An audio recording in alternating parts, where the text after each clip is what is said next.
Saravá, jogo de damas, saravá todo dia, saravá todo mundo, bem-vindos. Espero que esteja todo mundo se cuidando bem no meio dessa pandemia, no meio dessa reclusão necessária, né? Colaborando para disseminar menos esse vírus tão misterioso, né? Ainda sem muitas respostas, que conta com a consciência das pessoas. Quem pode ficar em casa, quem tem casa para ficar, né? Que fique em casa. A gente sabe que muitos trabalhadores dos serviços essenciais não podem cumprir essa quarentena e outros que, forçosamente, por chantagens patronais, estão aí expostos, né, a uma situação bastante complicada, para não dizer calamitosa, né? Mas é calamitosa. E hoje a gente vai conversar, por falar em calamitosa, a gente vai conversar com uma pessoa que, enfim, faz tempo que a gente está namorando com ela. Ela é a Carolina Moura, jornalista, agricultora e ativista de Brumadinho. Carolina, saravá, bem-vinda ao Jogo de Dama. Agradecida pelo convite, eu estou super feliz da gente conseguir trocar essa ideia nesse momento, então, acabou que não conseguimos antes e acho que, como você disse, na hora certa, né, um momento tão importante, tão desafiador, é um prazer compartilhar com vocês. Carolina, vou entrar de sola.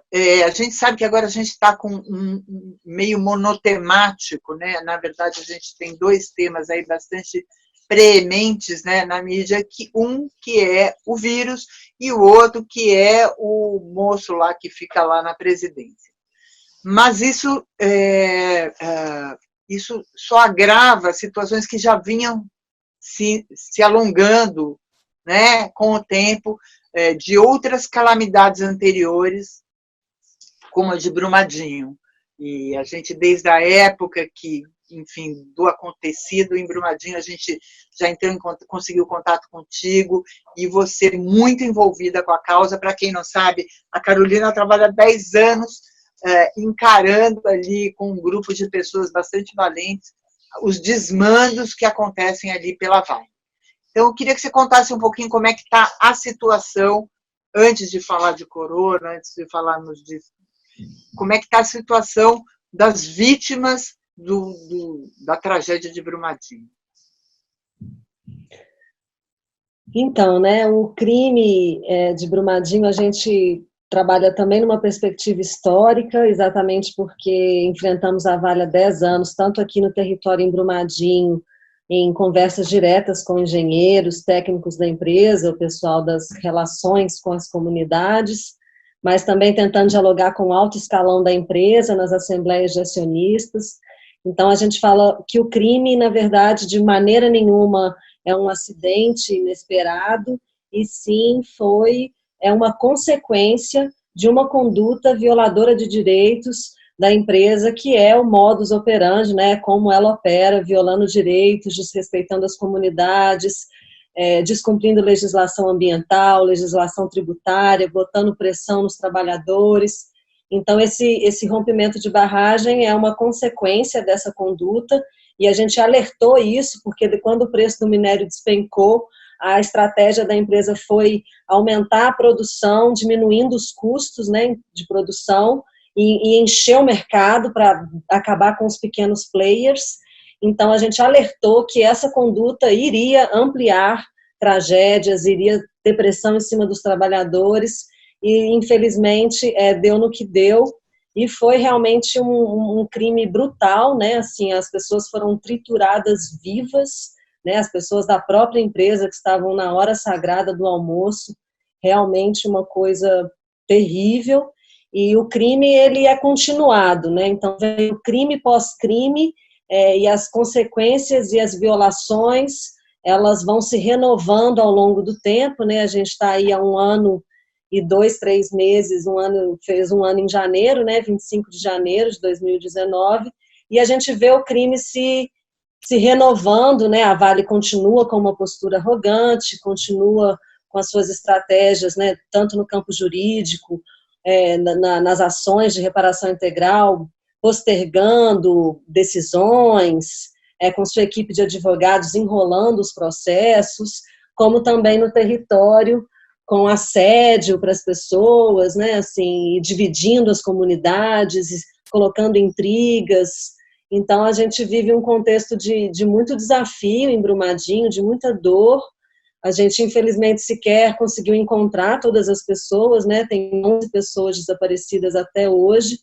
Infelizmente, por conta do corona, as buscas foram interrompidas, e isso é algo que dói muito, assim, porque as famílias sequer puderam fazer o luto, né, de enterrar o seu ente querido.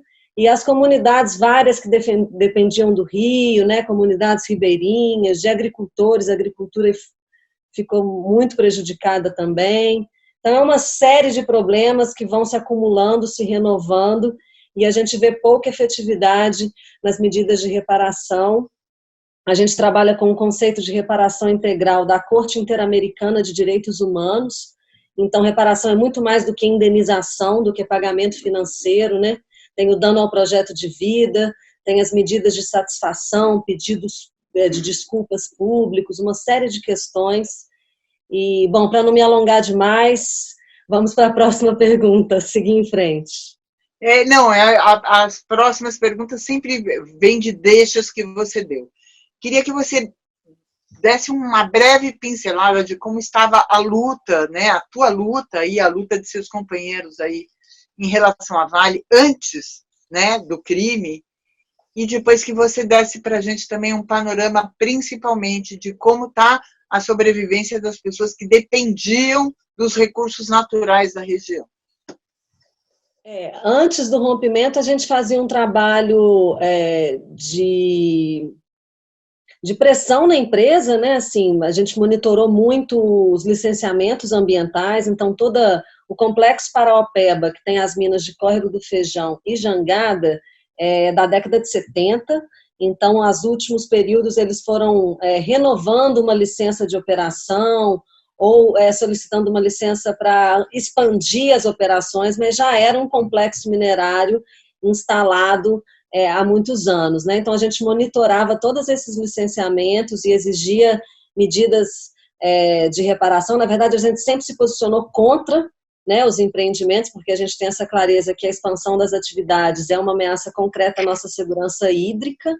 A água que a gente bebe vem da serra, e ao explodir a serra e destruir, rebaixar o aquífero e destruir todo o ecossistema para a chuva que cai, infiltrar e ficar no aquífero, né, no lençol freático, todo esse sistema destruído, as nossas nascentes de abastecimento humano também serão irreversivelmente destruídas, e por isso a gente batalhou tanto no campo com as instituições de justiça, né, então processo de licenciamento ambiental, denúncias no Ministério Público e tentativa de diálogo com a própria empresa, né, numa dessas renovações de licença, a gente exigiu um espaço de relacionamento para que eles nos prestassem informações sobre as atividades deles aqui, as pretensões deles para o nosso território, e que também escutassem as nossas demandas e atendessem as nossas demandas, né. Ficamos 2 anos tendo reuniões periódicas dentro da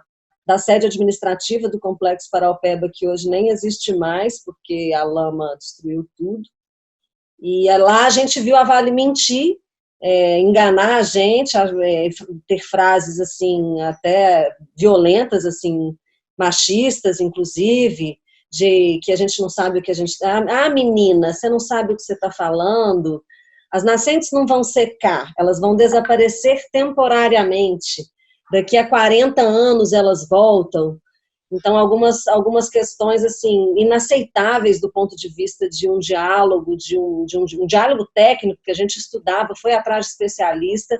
A gente também não era só o radical que falava não, não, não, mas a gente tinha estudos técnicos, científicos, que mostravam que a expansão das atividades afetam irreversivelmente a nossa água, né? A gente sabia da existência da barragem e do risco dessa barragem, inclusive na audiência pública, em agosto de 2017, nós apresentamos umas imagens aéreas da barragem que a gente conseguiu porque já tinha rompido a barragem de Fundão, em Mariana, que a Vale também está implicada, né, porque é da Samarco e a Vale tem propriedade na Samarco.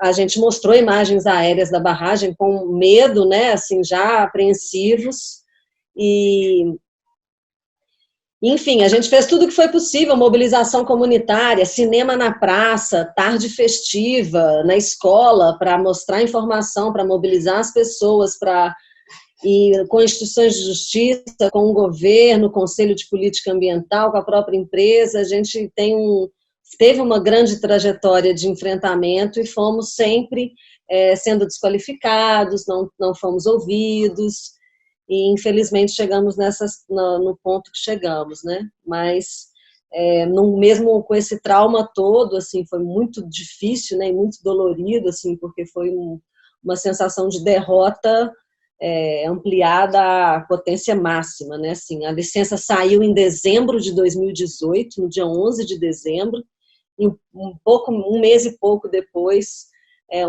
tantas pessoas assassinadas, trituradas vivas, né? Se encontram fragmentos de gente, né? Um braço, uma perna. Então, algo de uma violência brutal, que eles sabiam, né? Do risco e não fizeram nada. Então, mas a gente se renova nos afetos, nos laços comunitários, né? A luta comunitária, a luta política é um recurso da saúde mental, é um recurso que cura, que renova, e por isso a gente segue em frente, apesar de tanta diversidade. Carolina, quando você foi me relatando tudo isso, eu fiquei pensando, houve inclusive, parece que criminalização, né, em relação ao presidente da Vale, se não me engano, ele foi afastado e criminalizado. Ele chegou a ser responsabilizado criminalmente? Tem uma ação criminal, né? Depois do rompimento, aconteceu uma criminal, né? Teve uma força-tarefa das instituições de justiça, e o Ministério Público começou a trabalhar em 3 frentes: a frente socioeconômica, a frente ambiental e a criminal. A criminal demorou 1 ano fazendo investigações, e apresentaram a denúncia em janeiro agora, quando fez perto de 1 ano do rompimento. Nessa denúncia são acusados de crime tanto a Vale quanto a Tuvisud, que é a empresa alemã que deu um atestado de estabilidade falso da barragem, né? Isso foi o Ministério Público interceptou mensagens, e-mails entre Vale e Tuvisud, onde está claro que que eles sabiam que a barragem não estava bem, e mesmo por pressão da Vale, a Tuvisud deu um atestado de estabilidade falso. Então, as 2 empresas são responsabilizadas criminalmente, e 16 pessoas, funcionários da Vale e da Tuvisud.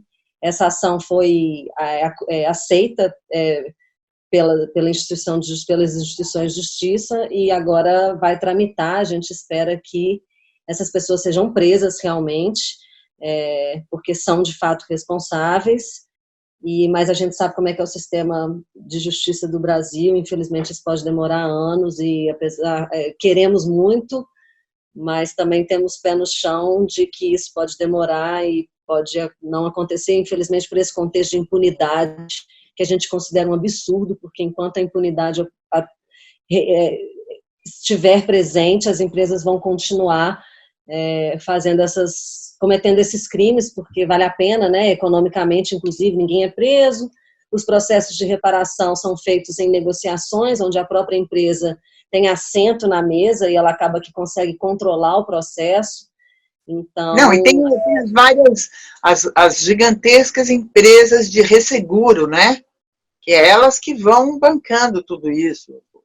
O empresariado realmente é bem pouco afetado. Quem é mais afetado são as seguradoras, tal, mas que tem resseguro, enfim, a gente sabe como é que funciona. Tem uma campanha global que fala do desmantelamento do poder corporativo, que a gente sabe que as corporações controlam o mundo, às vezes têm poder muito mais do que estados, né, inteiros, e tem um grupo de trabalho na ONU que discute um tratado vinculante de empresas e direitos humanos. Então, é para a gente passar daquela crença das medidas voluntárias, né, que empresas se assumem voluntariamente respeitar os direitos humanos, e a gente sabe que, na prática, essas medidas de ação voluntária e boa-fé das grandes empresas que estão focadas somente no lucro não funcionam. Então, por isso, um tratado vinculante, que as empresas sejam responsabilizadas por violações de direitos humanos, também independente de onde operam, né? No caso aí, a gente tem o envolvimento muito claro da empresa certificadora da Alemanha, Tuvisud, aqui, né, no Brasil, então, esse do Norte e do Sul global, de que empresas de fora da Europa vêm para a África, vêm para a América Latina e se sentem no direito de violar direitos, explorar trabalhadores. Então, a ideia de que todos os atores implicados na cadeia de produção, né? Quem compra o minério, quem assegura, quem investe, quem certifica. Então, vários atores estão implicados nessa cadeia e todos têm que ter sua parcela de responsabilidade. A gente fez uma jornada internacional de denúncias em outubro do ano passado, na Europa, passamos por 7 países, e também participamos de umas discussões de leis de devida diligência, que é exatamente isso, uma empresa da Alemanha que compra minério de ferro da Vale para uma indústria automobilística, por exemplo, se Vale viola direitos humanos, essa empresa pode ser responsabilizada. Então, a devida diligência em toda a cadeia é isso, né? Eu sou só um comprador, mas eu tenho a responsabilidade de ver como a extração está acontecendo, se lá no território existe violação de direito ou não, porque eu posso, se aprovada essa lei de devida diligência que está sendo discutida em vários países da Europa e também no contexto do Parlamento Europeu, isso sendo aprovado, todos os atores estariam implicados. O que a gente acha que é muito importante, né? Porque eu trabalhei numa empresa multinacional como assessoria de imprensa, e todos os contratos que eles faziam com terceiros ou quartos, né, quarteirizados, todos eram investigados se eles estavam alinhados com os preceitos da empresa. Era uma empresa responsável, obviamente, não sei até que nível, mas até onde eu sabia, ela tinha essa preocupação de sempre passar todos os contratos pelo jurídico para ter esse alinhamento em relação... Porque quando acontecia qualquer coisa, a responsabilidade, a empresa que eu trabalhava, né, se responsabilizava, independente se tinha sido ela direta, enfim, é exatamente isso que você está falando. Carol, hoje, coronavírus, Vale, como é que está essa situação, esse quadro em relação aos trabalhadores, como é que a empresa está se portando, visto que ela já deveria ter aprendido alguma coisa com o acontecido, a gravidade do acontecido, agora, em nível global, como é que ela está se portando? Então, a gente ficou bastante surpreso com a cara de pau, desculpa, assim, bem informal a expressão, né? Da tentativa da Vale limpar a sua imagem nesse contexto de crise, né? Diz que vai doar kits de teste rápido, por favor, desculpa, porque minha filha está me dando flores aqui, ela está botando um braço no meio da câmera. Isso faz parte, Carol, do programa. Pode flores. Mas, enfim, a gente viu nitidamente a Vale tentando limpar a sua imagem, nesse contexto de corona, aproveitando da oportunidade, comprando uns kits de teste rápido, trazendo da China, divulgou parceria com hospitais para startups que vão desenvolver soluções para o coronavírus, e ao mesmo tempo em que não paralisa suas operações e os trabalhadores são obrigados a estarem em aglomerações, né, desde no ponto de ônibus, dentro do ônibus, nos refeitórios, no vestiário, são vários... tem vídeos, né, tem reportagens investigativas muito boas que têm vídeos nítidos de grandes aglomerações de trabalhadores.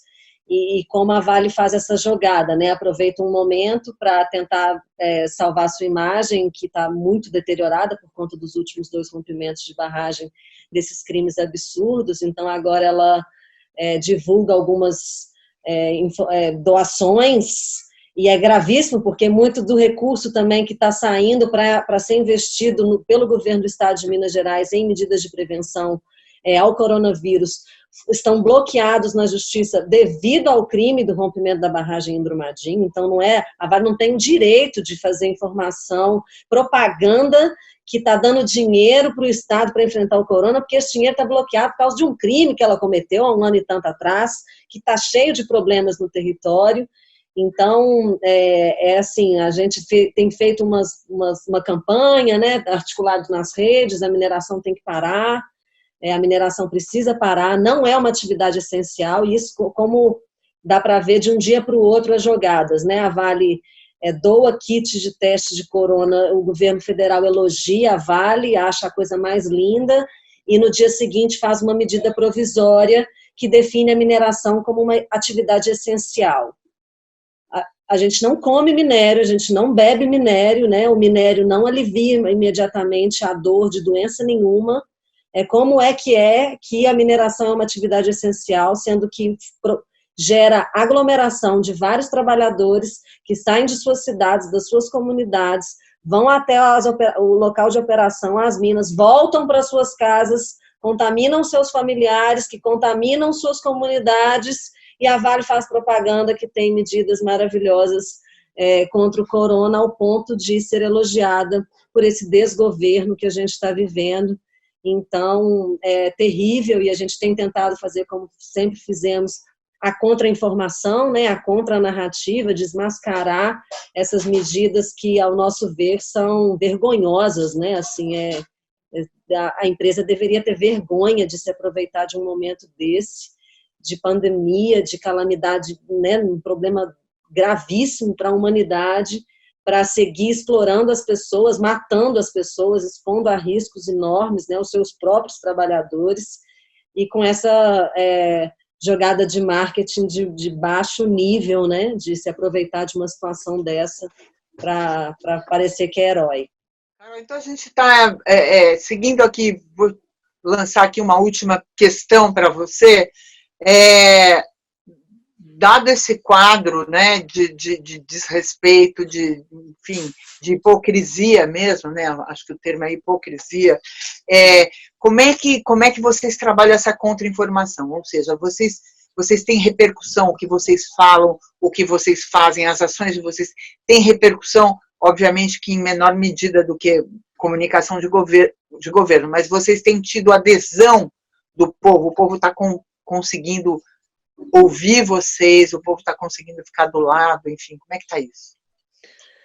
É um desafio, né? O desafio de mobilizar e de conseguir fazer a nossa voz chegar para o máximo de pessoas, né? A gente tem várias redes e articulações de grupos, desde com organizações de base comunitária, associações comunitárias, como as ONGs, como o Sindicato dos Trabalhadores, que nesse momento foi quem muito nos impulsionou, porque é quem estava na linha de frente ali do risco, né? Assim, ser obrigado a ir para as minas e está exposto.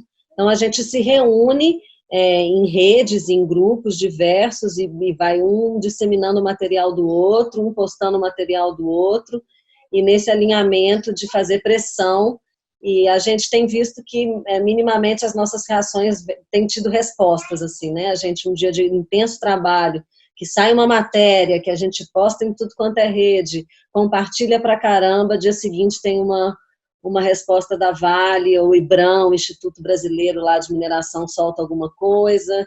Então, a gente acha que mesmo é um trabalho de formiguinha, mas muitas formiguinhas juntas têm seu poder de incomodar, que seja, né, se não de transformar como a gente gostaria, de incomodar e não perder a utopia, não perder a ousadia, não perder a coragem, não deixar roubarem a nossa esperança, apesar de todos os pesares. É o que nos mantém vivo também, né? Que faz com que a gente se levante a cada dia e encare tanta diversidade. É essa esperança que que esquenta, calor, movimento, enfim. Gente, esse foi o Jogo de Damas com a Carol Moura, jornalista, agricultora, ativista de Brumadinho. A gente estava faz tempo, nós atrás dela e ela atrás da gente, as agendas estavam difíceis de cruzar. Sou muito grata, Carol, a tua entrevista, o teu testemunho aqui. Enfim, gostaria de que você de repercutir, né, o teu chamado para que as pessoas respeitem os trabalhadores, respeitem a nossa inteligência. Mineração não é serviço essencial, existe até produção em excesso ali que pode ser escoada durante esse tempo, existem outras formas deles poderem, enfim, darem sequência aos seus negócios sem expor tanto as pessoas e a dignidade das pessoas. Queria que você deixasse seu recado final e já te convidando para voltar quando você quiser. O recado final é mesmo convocar as pessoas para se mexerem, se mobilizarem, porque eu tenho escutado que esse coronavírus é uma oportunidade também para a gente, né, fazer uma grande virada, e eu acredito nisso. Então, a gente tem que fazer agora, porque também depois que passar, exatamente por a gente estar em casa e as empresas estão aí fora fazendo essas leis e violando direitos e explorando as pessoas ao mesmo tempo, né? Então, como a gente, exercendo a nossa responsabilidade de ficar em casa, se movimenta e cria agora esse novo mundo que a gente precisa criar, porque depois que passar também, eu acho que a gente corre o risco de ter uma pressão maior, porque aí vamos estar economicamente fragilizado e tudo vai justificar a retomada da economia perdida, e a gente corre o risco de estar numa situação pior do que a que está. Eu sou otimista, eu acredito que não, que é uma oportunidade essa crise, mas a gente precisa mexer agora, não vamos perder o tempo e vamos junto. É isso aí, gente. Saravá, Jogo de Damas, saravá todo mundo, saravá, Carol. Obrigada mais uma vez pela tua generosidade de estar aqui com a gente. Não deixe de assinar o canal Jogo de Damas JDD, tanto no YouTube quanto no Facebook. Curte, divulga, passa para os amigos, convida as pessoas a virem a conhecer. E fica o recado, fica em casa, agora é o momento, como disse a Carol, né? Agora é o momento da gente se mobilizar, mesmo cada um na sua casa. O mundo é a casa de todo mundo. Saravá.